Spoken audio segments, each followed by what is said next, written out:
making our way home from Colorado today. Dogs are... I'm tangled up in dogs. But we're trying to break the trip up so it's not so long. So we are... Where are we at? Winslow, Arizona. Winslow, Arizona. Not what I was expecting. You know the song, that's standing on the corner in Winslow, Arizona? The old Route 66? We thought we'd check it out. Yeah. We never drove through here before, so we said, why not? It's about, I don't know, 4 or 5 minutes off the freeway. So we figured, why not check it out? Yeah, we needed to stop. I thought there would be stuff happening down here. It's a pretty ghost towny Yeah, there's nothing. strip here. Nothing's happening right now. Maybe because it's Sunday. Have you been here and it's had stuff happening? Maybe because it's Sunday, it's really quiet. Turn it around. See? Nothing.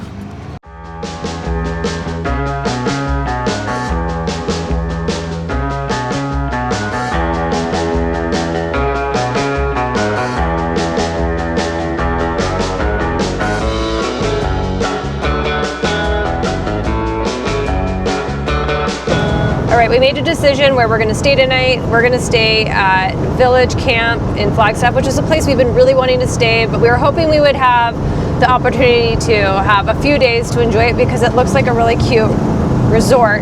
We were thinking we were going to do something that was maybe a little bit like cheaper or free. I'm on our RV app. Is it called Campodium? And I was looking around and the free one said, everybody said bad road, which we don't really do bad roads because we will scrape the bottom. And then everything else was roughly around the same price. So for like the average cheap prices or the lower end, it's a Sunday night, was showing like $60, $65. But the catch is there's like $30 in like taxes and resort fees. So it ended up being $95, which is more than what we wanted to spend tonight. But we're getting close to sunset. We just said screw it. Yeah. We're tired. It's been, is it a 9-hour day? And we need water and stuff. So. Yeah, it's just been a really long day. We've been up since 5 in the morning, left my mom's house around 9:30.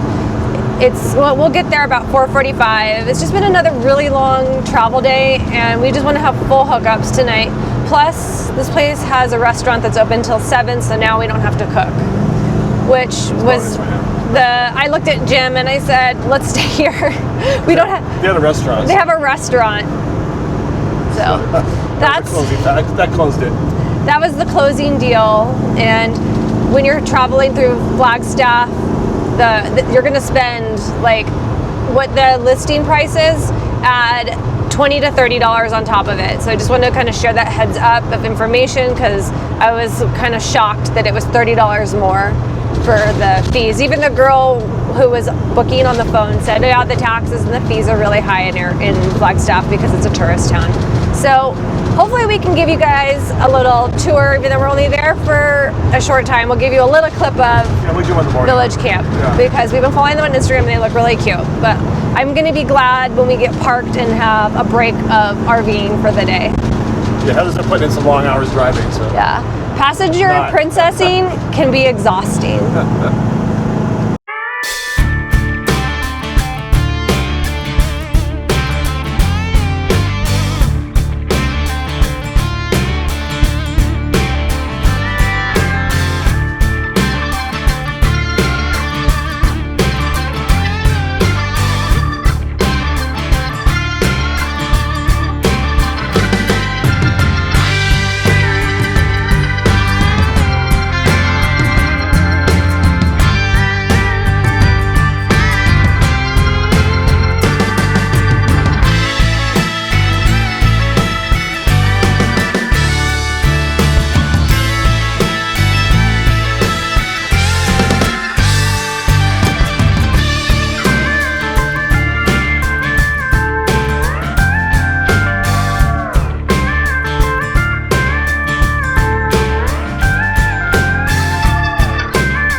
You can't leave anything. Can't leave any food out. We caught them just in time before they really dug in, but this is on the floor. It was up here, way up here. So this is the culprit, Rona. And Rona gets this stuff from everywhere. She will eat anything you leave up here. Do not leave anything in that, or she will eat it. She's the worst. All right, let's see this out.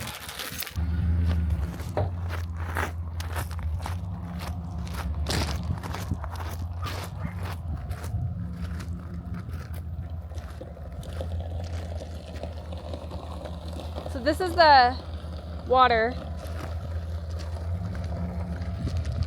So this is the water in the dump right here. I mean, I think you're close enough. This is where it is right here.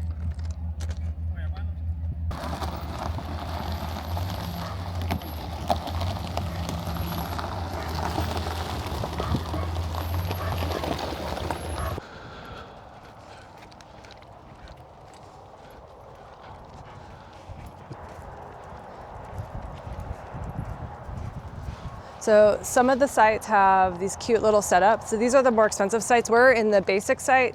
This is what our site looks like. It's just a gravel base with a picnic table.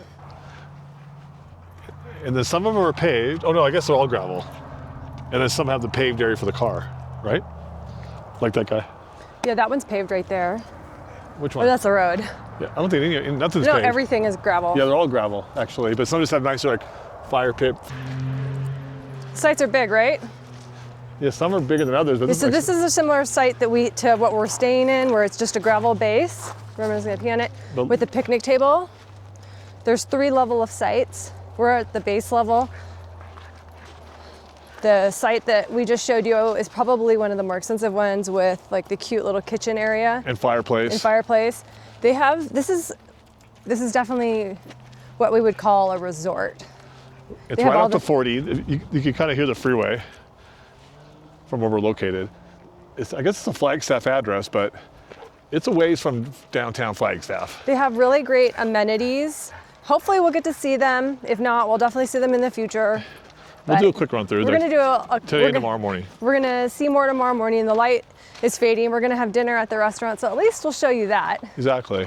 They have a full bar and restaurant, so it should be good. So this is one of those places that you could come, stay here, and never leave. That's kind of the way it's set up, I think, to me. Yeah, which I do enjoy some of those places. It's nice to just get away and You then just wanna chill. I park agree. the RV and enjoy the space with your dogs.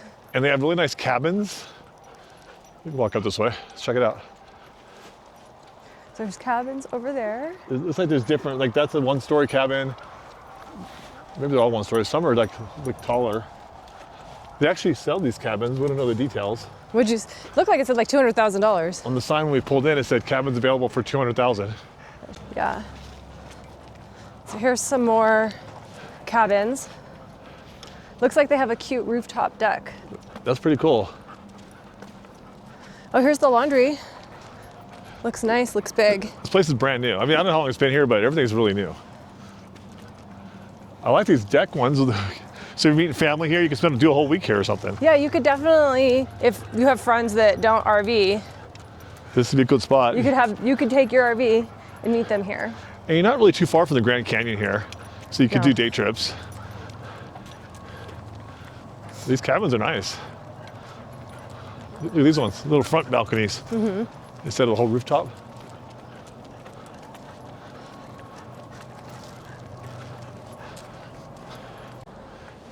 So what's cool about these big cabins, actually all of them, they have RV spots right behind them. So those are separate bookings. Separate bookings, but it'd be ideal for a family. Like they'd say some didn't have RV. You book the house and the RV spot, another RV spot, so you all could be really together. You could share the roof deck. It'd be a fun little week here or something. I like it.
So always learning something new on this RV journey.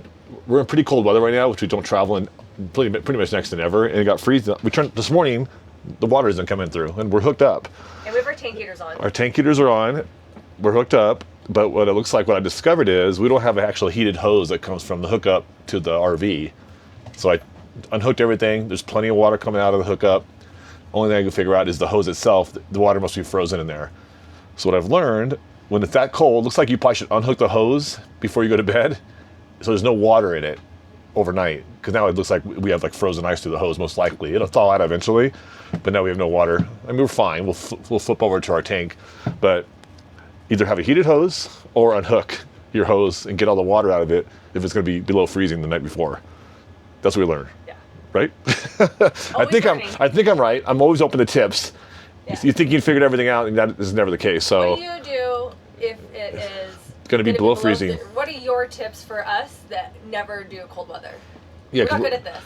And we're starting to travel a little bit more, so it's inevitable we're going to hit some below freezing temperatures. Yeah, so on the way home, and then our next stop it's supposed to be 87. So yeah, we're in 7,000 feet right now, and we're going to head down to the desert. But just for future reference, any tips are appreciated for cold weather travel, because we have no water at the moment. So what I did, I just basically unhooked everything to see what's going on. So this is a hose that's normally hooked to the RV. Turn on the water, and we're not getting anything. And there's a big old ice. There's ice there, so next thing is, let's unhook this to see that we do have water.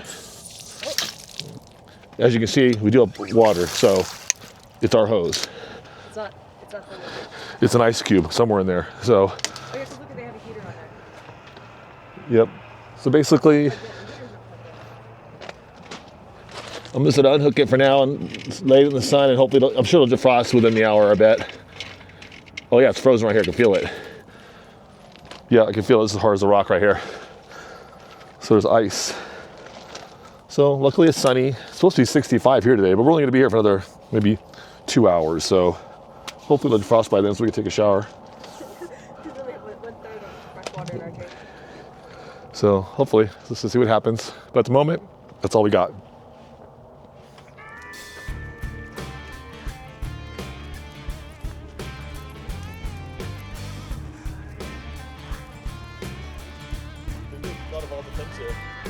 Yeah, you definitely could come here and never leave and have a wonderful time. Yeah. Oh, cute.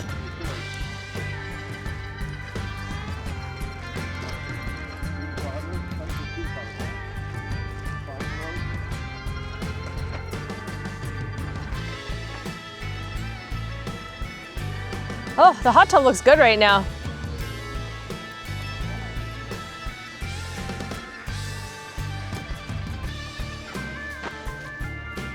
So we have confirmed we are not really winter capable in our Jayhawk, our Greyhawk. Why did I say Jayhawk?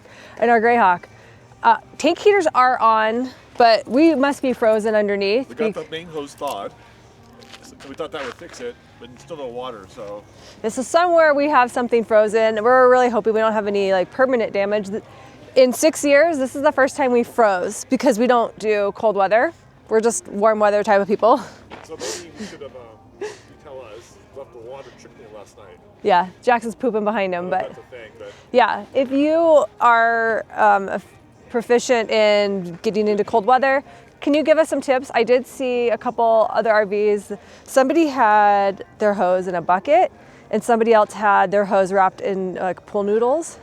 So I don't understand the bucket. Maybe there's like a heater in there, but give us all the tips, and hopefully we don't have any permanent damage, and hopefully we get some water in a bit. Luckily, we are at an RV resort, so there are toilets here, so we can go to the bathroom, and I'm assuming a nice shower as well if we don't get any water happening in our RV.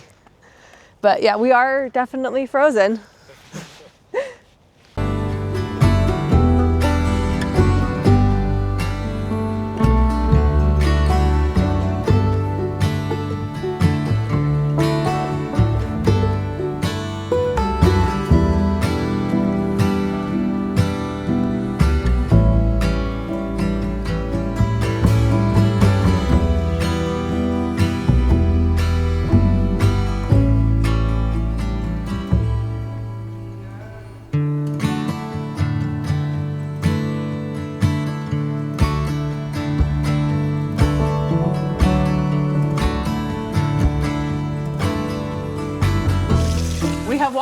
And we have hot water. So we just had to wait it out, and everything thawed, and we have water again, so that's a plus. Hopefully this is a learning lesson. Not let this happen again. Yeah, we're gonna buy a heated hose. Not that we're gonna do very much cold weather stuff. But maybe. Maybe. Yeah. So I want to be ready for it if we are.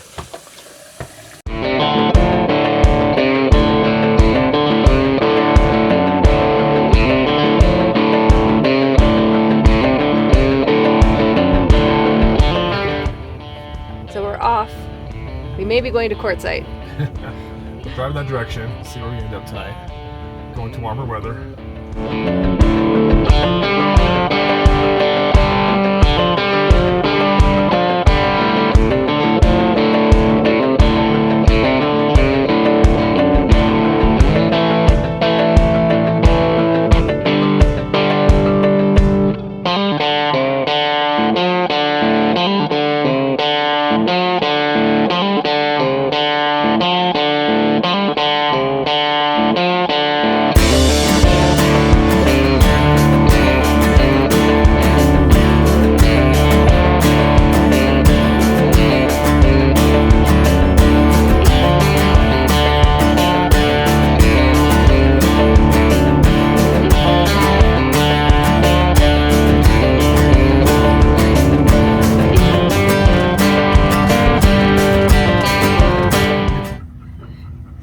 Stay in Quartzsite. We're not knocking it. It's just not for us. It's just not for us. It's just not. We know a lot of people love it out here. Yeah, it's just not our vibe. So we're gonna just keep going and see where we end up. We have 2 ideas of where we may go. We just want to get somewhere before dark is the goal. It's 4 p.m. so we have a little bit of time left for the 2 hours sunsets. light. I think 2 hours. So surprise when we get there. We'll let you know. So Heather is having a problem today. We're driving right into the sunset, like the last hour or so.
So we ended up in Cottonwood Dispersed camping. It's just outside of Joshua Tree. It's free. It's pretty. It's pretty. So I did look at the Cottonwood campground, which we've stayed at before, and there was one site left that we would fit on. It was $35. This was free. We're just going to do an overnight. Since we're just sleeping, it makes sense. Yeah. It's the same amenities inside as it outside. It's nothing. So it's a pretty view. It's not bad. Look at the mountains over that way. It's pretty. We were not able to level the RV. We tried a couple times. No luck. No luck, which is fine. We're just doing an overnight, not a big deal. And then we're going to head home in the morning because Jim has to work tomorrow. Yep, exactly. So we're good.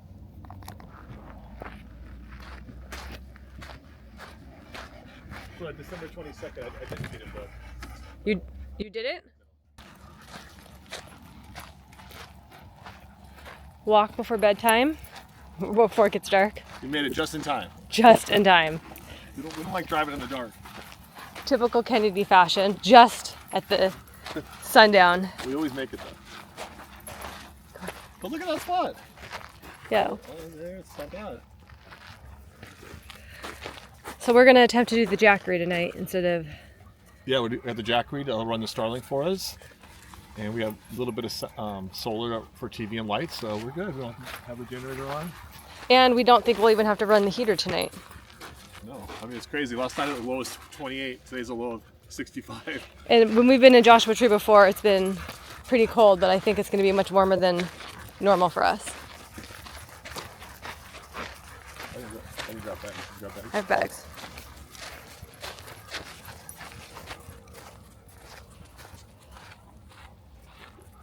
So if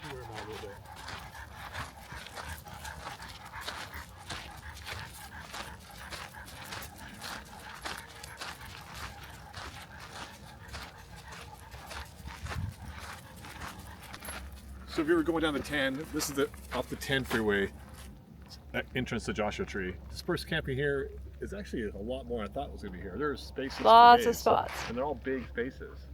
So you'll definitely a lot of privacy between spots.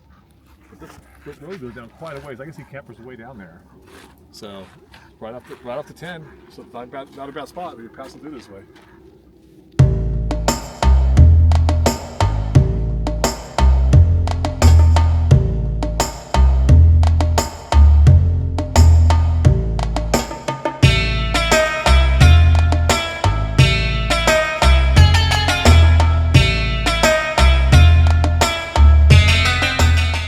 So we use the Jackery to make coffee when we're boondocking, so we're not turning the generator on. It's pretty early in the morning. The sun is just coming up. So if we have the Jackery charged, which it was, then we can make our coffee using the Nespresso and the frother. So it's just like our at-home coffee. We have 43%. When I started the coffee, it was at 45. We have our Starlink running off of the Jackery at night. So it was 100% when we started. Overnight, it drew down to 45%. So that would be pulling a lot on our batteries. We only have one solar panel up there. Our solar is kind of small compared to some of these like people that have like the full ceiling of solar. So this is our way of off-grid, and the Jackery does have solar panels. So if we were going to boondock for an extended period of time, you can lay out the solar panels during the day and draw more charge to your Jackery. But this is our way of getting some coffee without starting our generator. And we love to have a nice coffee with our Nespresso in the morning. I'm making Jim's right now.